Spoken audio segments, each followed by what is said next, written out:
Breaking update ಬರ್ತಾ ಇದೆ. ಸರಳ ಬಹುಮತದತ್ತ ಎನ್ಡಿಎ ದಾಪುಗಾಲನ್ನ ಇಡ್ತಾ ಇದೆ. 122ಕ್ಕೂ ಹೆಚ್ಚು ಕ್ಷೇತ್ರಗಳತ್ತ ಎನ್ಡಿಎ ಈಗ ದಾಪುಗಾಲಾಗ್ತಾ ಇರೋದು. 122 ಕ್ಷೇತ್ರಗಳಲ್ಲಿ ಲೀಡ್ ಎನ್ಡಿಎಗೆ. ಮ್ಯಾಜಿಕ್ ನಂಬರ್ ಕ್ಷೇತ್ರಗಳಲ್ಲಿ ಎನ್ಡಿಎ ಮುನ್ನಡೆಯನ್ನ ಕಾಯ್ದುಕೊಳ್ತಾ ಇದೆ. 124ಕ್ಕೂ ಹೆಚ್ಚು ಕ್ಷೇತ್ರಗಳಾಯ್ತು ನೋಡಿ. ಈಗ 124 ಕ್ಷೇತ್ರಗಳಲ್ಲಿ ಎನ್ಡಿಎ ಲೀಡ್ ಅನ್ನ ಹಾಗೆ ಕಾಯ್ಕೊಂಡು ಹೋಗ್ತಾ ಇದೆ. ಸರಳ ಬಹುಮತದತ್ತ ಎನ್ಡಿಎ ಈಗ ಮುನ್ನಡೆಯನ್ನ ಕಾಯ್ದುಕೊಳ್ತಾ ಇದೆ. ನಾವು ಆರಂಭದಿಂದ ನೋಡ್ತಾ ಇದ್ವಿ, ಎನ್ಡಿಎ ಈಗಾಗಲೇ ಅಂಚೆ ಮತಗಳ ಎಣಿಕೆಯಿಂದ ಹಿಡಿದು ಈ ಕ್ಷಣದವರೆಗೂ ಮುನ್ನಡೆಯನ್ನ ಕಾಯ್ದುಕೊಂಡಿದ್ದು. ಈಗ 124 ಅಲ್ಲಿ ಅಧಿಕಾರವನ್ನ ಸ್ಥಾಪಿಸುವುದಕ್ಕೆ ಬೇಕಾಗಿರೋದು 122. ಸರಳ ಬಹುಮತದತ್ತ ಎನ್ಡಿಎ ಈಗ ದಾಪುಗಾಲು ಹಾಕ್ತಾ ಇದೆ. ಮಹಾಗಠಬಂಧನ್ ಈಗ 73ರಿಂದ 75 ಕ್ಷೇತ್ರಗಳಲ್ಲಿ ಮುನ್ನಡೆಯನ್ನ ಕಾಯ್ದುಕೊಳ್ತಾ ಇರೋದು. ಹಾಗೇನೆ ಜನಸುರಾಜ್ ಪಾರ್ಟಿ 3 ಕ್ಷೇತ್ರಗಳಲ್ಲಿ ಮುನ್ನಡೆಯನ್ನ ಕಾಯ್ದುಕೊಂಡಿದೆ. ಅದರ್ಸ್ ಕೇವಲ 1. ಎನ್ಡಿಎ 126 ಆಯ್ತು. ಈಗ 126 ಕ್ಷೇತ್ರಗಳಲ್ಲಿ ಮುನ್ನಡೆಯನ್ನ ಕಾಯ್ದುಕೊಳ್ಳುವ ಮೂಲಕ ಸರಳ ಬಹುಮತದತ್ತ ಈಗ ಹೆಜ್ಜೆ ಇಡ್ತಾ ಇದೆ. ಎಕ್ಸಿಟ್ ಪೋಲ್ಗಳು ಸ್ವಲ್ಪ ಎಕ್ಸಾಕ್ಟ್ ಪೋಲ್ ಆಗಬಹುದಾ ಅನ್ನೋದು ಇದು ಟ್ರೆಂಡ್ ಅಷ್ಟೇ. ಇದಕ್ಕೆ ಸ್ವಾತಿ ಅವರು ರಿಯಾಕ್ಷನ್ 100%. ಏನ್ ಹೇಳ್ತೀರಿ? 9:17 ಸಮಯ ಇನ್ನು ಈಗ ಅಷ್ಟೇ ಜಸ್ಟ್ ಓಪನ್ ಆಗ್ತಾ ಇರುವಂತದ್ದು. 2024 ರೌಂಡ್ಸ್ ಆಗಿದೆ ಅಷ್ಟೇ. ಇಲ್ಲ, ಆಶಾವಾದ ಅಲ್ಲ. 2024 ಲೋಕಸಭೆ ಚುನಾವಣೆ ನನಗೆ ಬಹಳ ಚೆನ್ನಾಗಿ ನೆನಪಿದೆ. ಬಹಳಷ್ಟು ಇಂಗ್ಲಿಷ್ ಚಾನೆಲ್ಗಳಲ್ಲಿ ನಾನು ಅವತ್ತಿನ ದಿನ ಡಿಬೇಟಿಗೆ ಕೂತಿದ್ದೆ. ಫಸ್ಟ್ ನಾನು ಶುರು ಮಾಡಿದ್ದು ವಿಆನ್ ನ್ಯೂಸ್ ಇಂದ. ಅದಾದ ನಂತರ ತಮ್ಮ ಇಂಗ್ಲಿಷ್ ಚಾನೆಲ್ ರಿಪಬ್ಲಿಕ್ ಅಲ್ಲೂ ನಾನು ಕೂತಿದ್ದೆ. 333 ಅಂತ 9ವರೆಗೆ ಬ್ರೇಕ್ ಆದಂತ ಸುದ್ದಿ. ಅದಾದ ನಂತರದಲ್ಲಿ ಎಲ್ಲಿಗೆ ಬಂತು ಬಿಜೆಪಿ ನಿಲ್ತು ಅನ್ನುವಂಥದ್ದು ನಮ್ಮೆಲ್ಲರೂ ಕೂಡ ಗೊತ್ತಿದೆ. So let's wait till afternoon, ಮಧ್ಯಾಹ್ನ ತನಕ ನೋಡೋಣ. ಅಟ್ಲೀಸ್ಟ್ ಒಂದು 12 ಗಂಟೆ ತನಕ ಆದ್ರೂ ಒಂದು ಕ್ಲಿಯರ್ ಪಿಕ್ಚರ್ ಗೊತ್ತಾಗುವಂಥದ್ದು. ತೀರಾ 9:18ಕ್ಕೆ ನಾವುಗಳು ನ್ಯೂಸ್ ಚಾನೆಲ್ಗಳಲ್ಲಿ ಕೂತು ಎಲೆಕ್ಷನ್ ರಿಸಲ್ಟ್ ಅನ್ನ ಡಿಕ್ಲೇರ್ ಮಾಡೋದು ಬೇಡ ಅನ್ನುವಂಥದ್ದು. ರಾಘವ್ ಅವರು ನೀವು ನಂಬರ್ ಹಾಕಿದ ತಕ್ಷಣ ಮುಗೀತು ಇಲ್ಲಿಗೆ ಚುನಾವಣೆ ಅಂತಂದ್ರು.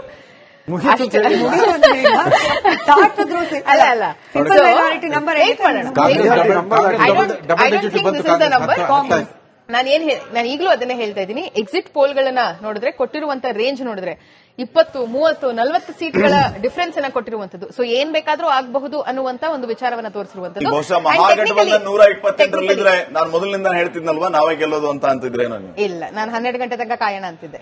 ಆವಾಗ್ಲೂ ನಾನು ಅದನ್ನೇ ಹೇಳ್ತಿದ್ದೆ.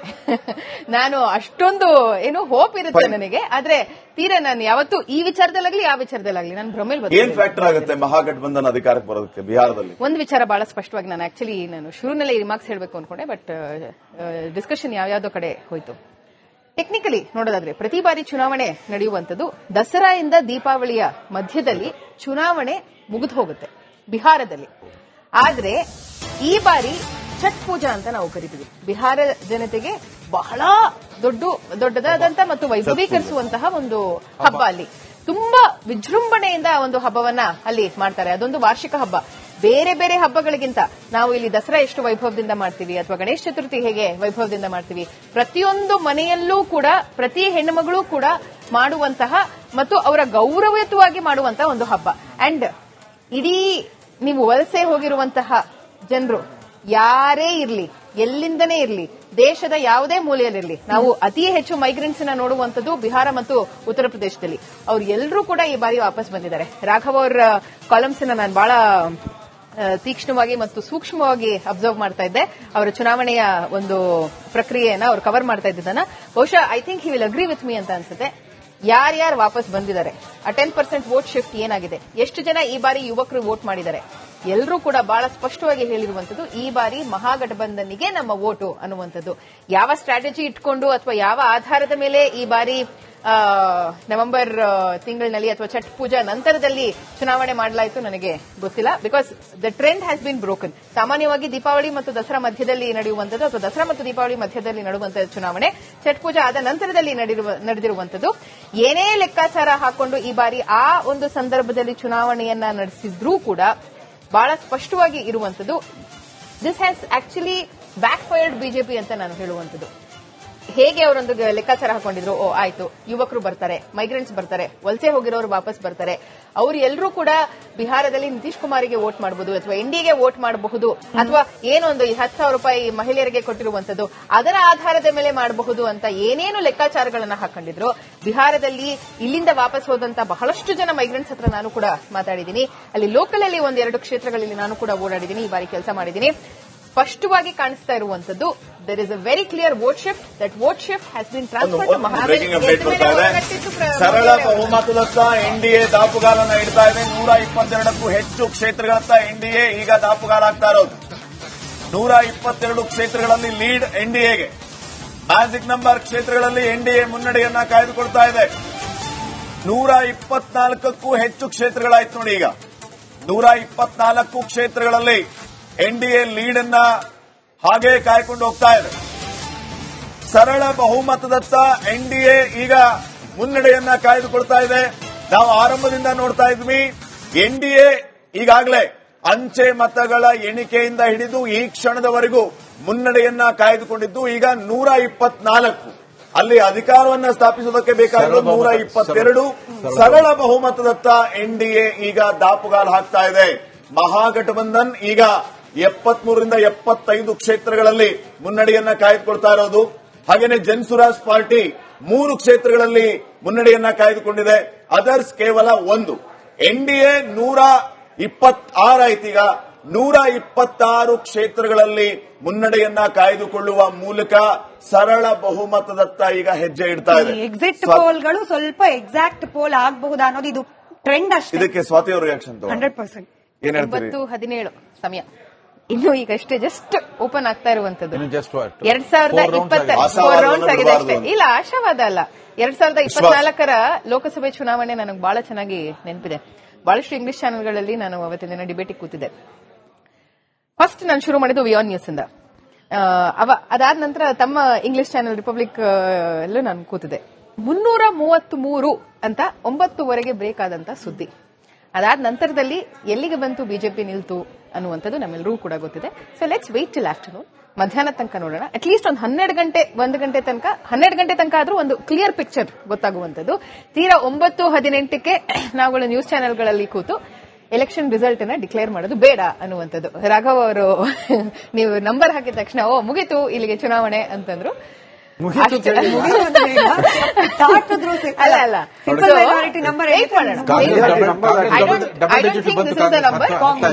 ನಾನು ಈಗಲೂ ಅದನ್ನೇ ಹೇಳ್ತಾ ಇದ್ದೀನಿ. ಎಕ್ಸಿಟ್ ಪೋಲ್ಗಳನ್ನ ನೋಡಿದ್ರೆ ಕೊಟ್ಟಿರುವಂತ ರೇಂಜ್ ನೋಡಿದ್ರೆ 20, 30, 40 ಸೀಟ್ಗಳ ಡಿಫರೆನ್ಸ್ ಅನ್ನ ಕೊಟ್ಟಿರುವಂತದ್ದು. ಸೊ ಏನ್ ಬೇಕಾದ್ರೂ ಆಗಬಹುದು ಅನ್ನುವಂತ ಒಂದು ವಿಚಾರವನ್ನ ತೋರಿಸಿರುವಂತದ್ದು.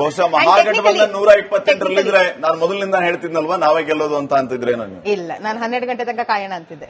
ಆವಾಗ್ಲೂ ನಾನು ಅದನ್ನೇ ಹೇಳ್ತಿದ್ದೆ. ನಾನು ಅಷ್ಟೊಂದು ಏನು ಹೋಪ್ ಇರುತ್ತೆ ನನಗೆ. ಆದ್ರೆ ತೀರಾ ನಾನು ಯಾವತ್ತೂ ಈ ವಿಚಾರದಲ್ಲಾಗ್ಲಿ ಆ ವಿಚಾರದಲ್ಲಾಗ್ಲಿ ನಾನು ಭ್ರಮೇಲ್ ಏನ್ ಫ್ಯಾಕ್ಟರ್ ಆಗುತ್ತೆ ಮಹಾಗಠಬಂಧನ್ ಅಧಿಕಾರಕ್ಕೆ ಬರೋದಕ್ಕೆ ಬಿಹಾರದಲ್ಲಿ? ಒಂದು ವಿಚಾರ ಬಹಳ ಸ್ಪಷ್ಟವಾಗಿ ನಾನು ಶುರುನಲ್ಲೇ ರಿಮಾರ್ಕ್ಸ್ ಹೇಳಬೇಕು ಅನ್ಕೊಂಡೆ, ಬಟ್ ಡಿಸ್ಕಷನ್ ಯಾವ್ಯಾವ್ದೋ ಕಡೆ ಹೋಯ್ತು.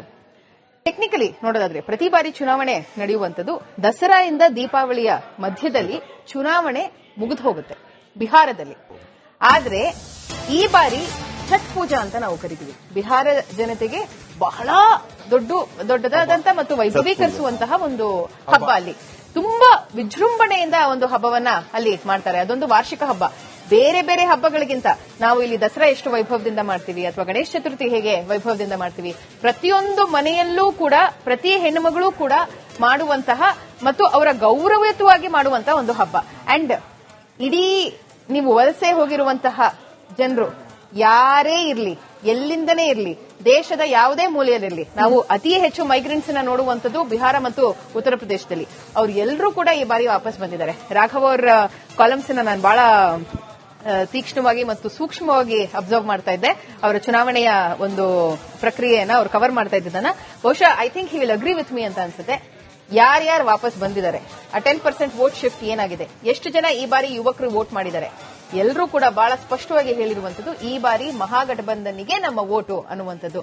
ಯಾವ ಸ್ಟ್ರಾಟಜಿ ಇಟ್ಕೊಂಡು ಅಥವಾ ಯಾವ ಆಧಾರದ ಮೇಲೆ ಈ ಬಾರಿ ನವೆಂಬರ್ ತಿಂಗಳಿನಲ್ಲಿ ಅಥವಾ ಛಟ್ ಪೂಜಾ ನಂತರದಲ್ಲಿ ಚುನಾವಣೆ ಮಾಡಲಾಯಿತು ನನಗೆ ಗೊತ್ತಿಲ್ಲ. Because the trend has been broken. ಸಾಮಾನ್ಯವಾಗಿ ದೀಪಾವಳಿ ಮತ್ತು ದಸರಾ ಮಧ್ಯದಲ್ಲಿ ನಡೆಯುವಂತದ್ದು ಅಥವಾ ದಸರಾ ಮತ್ತು ದೀಪಾವಳಿ ಮಧ್ಯದಲ್ಲಿ ನಡೆಯುವಂತಹ ಚುನಾವಣೆ ಛಟ್ ಪೂಜಾ ಆದ ನಂತರದಲ್ಲಿ ನಡೆದಿರುವಂತದ್ದು.